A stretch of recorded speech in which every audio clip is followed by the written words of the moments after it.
Yeah. Akala niyo wala siyang alam, no?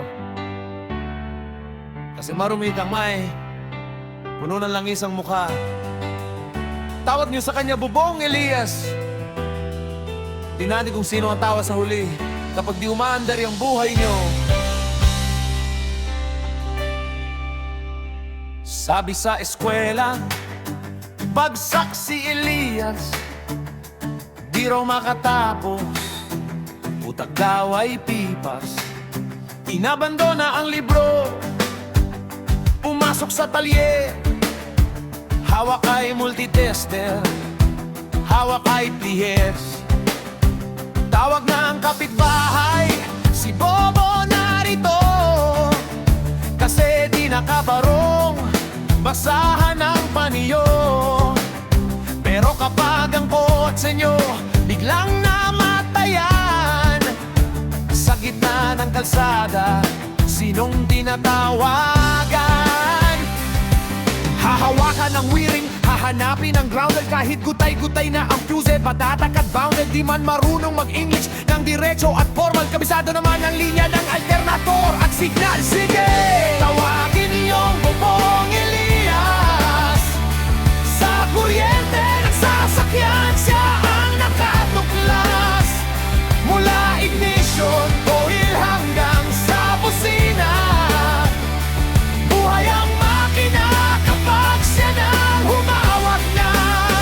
Bubong Elias, matalino sa gawa, di kailangan ng diploma para buhay ay gumana.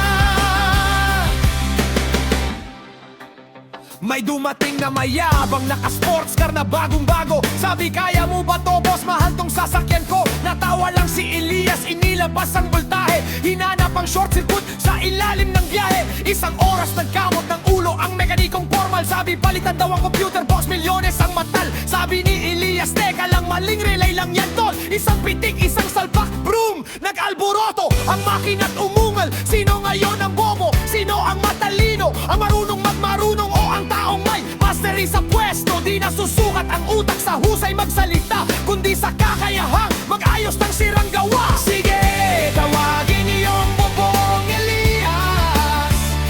Sa kuryente ng sasakyan, siya ang nakatuklas.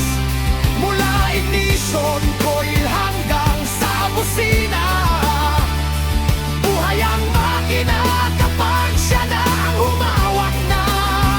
Bubong Elias, matalino sa gawa, di kailangan ng diploma para buhay ay gumana.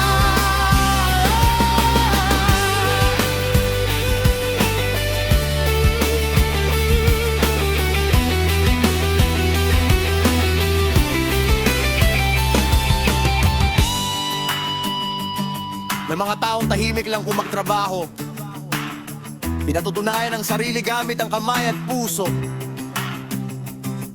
Ang kuryenteng nawala, siya ang nagbabalik. Sa gitna ng dilim, ilaw ay nag-spark, nag-click. So paano ba yan? Sino na ngayon ang tumatakbo sa kanya kapag tuminik ang starter? Di na bobo si Elias, siya na ang master auto, electrician ng kalsada, pandaragdag ng ilaw.